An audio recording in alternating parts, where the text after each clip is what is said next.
দেখো সবাই তো রান্না বান্না করে, এটা আমাদের পেটুক বাঙালি আড্ডাতে একদম ঘরোয়া স্টাইলে কিভাবে নিজেদের জন্য হেলদি ভাবে রান্না করবে সেটাই কিন্তু আমরা শেখাবো। তোমরা যদি হেলদি খাবার খেতে চাও অবশ্যই চ্যানেলটাকে সাবস্ক্রাইব করো। পেটুক বাঙালি আড্ডার কিচেনে তোমরা প্রথম ভিডিও দেখতে চলেছো ডুমুর। ঠিক আছে, এই যে ডুমুর, আমি ডুমুরটা সেদ্ধ করে নিয়েছি আগেই। তো তোমাদের সেদ্ধটা কিভাবে করতে হয় সেটাও তোমাদের বলে দেবো। মা এখন কি হচ্ছে, এটা কি সেদ্ধ হয়ে যাচ্ছে?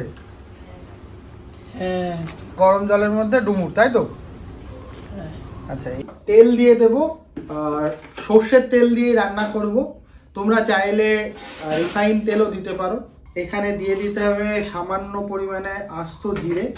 জিরেটা হালকা করে একটু নাড়িয়ে নিতে হবে, একটু কালচে ভাব আসলেই মানে ভাজা হয়ে গেলে তোমরা এর মধ্যে প্রথমে কেটে রাখা ছোট ছোট করে আলু, এই আলুটা দিয়ে দেবে। আমরা এখন এর মধ্যে হলুদ আর লবণ দিয়ে দেব।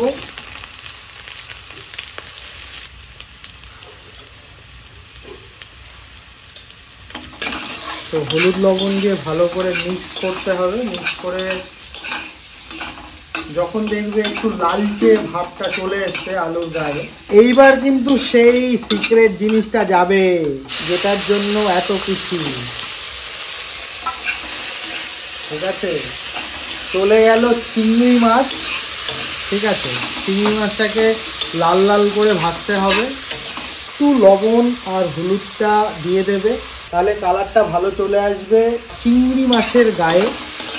ঠিক আছে, চিংড়ি মাছ আর আলুটা কিন্তু একদম ভাজা হয়ে গেছে, দেখতে পাচ্ছ, ক্লোজে আসো।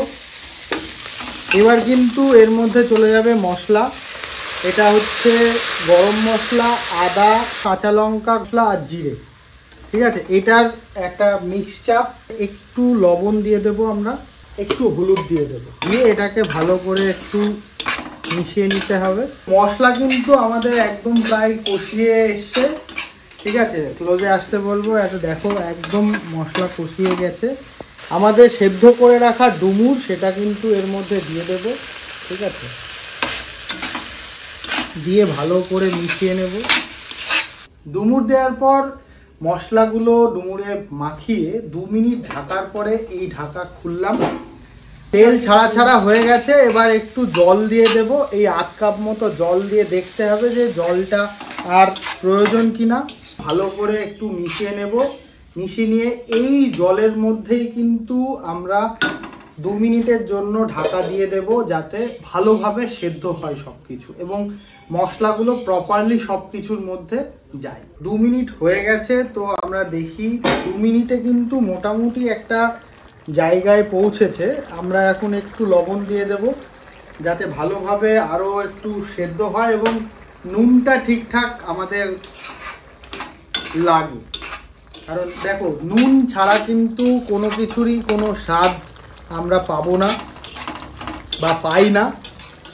তো নুন ছাড়া কোনো সবজি ভালো লাগে না। আমরা এবার এটাকে আবার একটু 5 মিনিটের জন্য ঢেকে দেব। 3-4 মিনিট পর যখন ঢাকনাটা খুলবে তখন দেখতে পারবে আমাদের ডুমুরটা প্রায় রেডি হয়ে এসছে। একদম শেষের পথে 2 চামচ চিনি স্বাদ মতো তোমরা তোমাদের মতো দিয়ে নেবে। এই চিনিটা দিলে স্বাদটা আরও এনহ্যান্স হয়। ঠিক আছে, আমাদের ডুমুর কিন্তু রান্না একদম শেষ হয়ে গেছে। ক্লোজে আসো, দেখতে পাচ্ছ কেমন। এই বিশেষ একটা ইনগ্রিডিয়েন্ট দিতে হবে, সেটা হচ্ছে ঘি। ঠিক আছে, ওপর থেকে একটু ঘি ছড়িয়ে দাও। দিয়ে এটা হচ্ছে তোমার 1-2 মিনিট এইভাবেই কড়াইয়ের ওপরে রাখলে আমাদের ডুমুর পারফেক্টলি হেলদি ঘরোয়া রেডি হয়ে গেছে। এই হচ্ছে আমাদের রান্না করা ডুমুর। ক্লোজে আসতে বলবো। দেখো, এখানে চিংড়ি মাছও রয়েছে, আলু রয়েছে আর ডুমুর তো আছেই। তো একটু খেয়ে দেখি, শুধু একটু খেয়ে দেখি ডুমুরটা।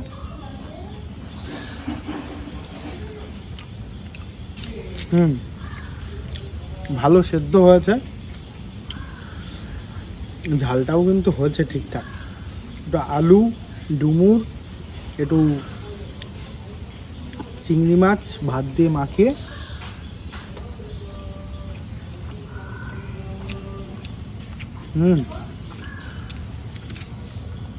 তোমরাও বাড়িতে ট্রাই করো ডুমুর চিংড়ি মাছ দিয়ে।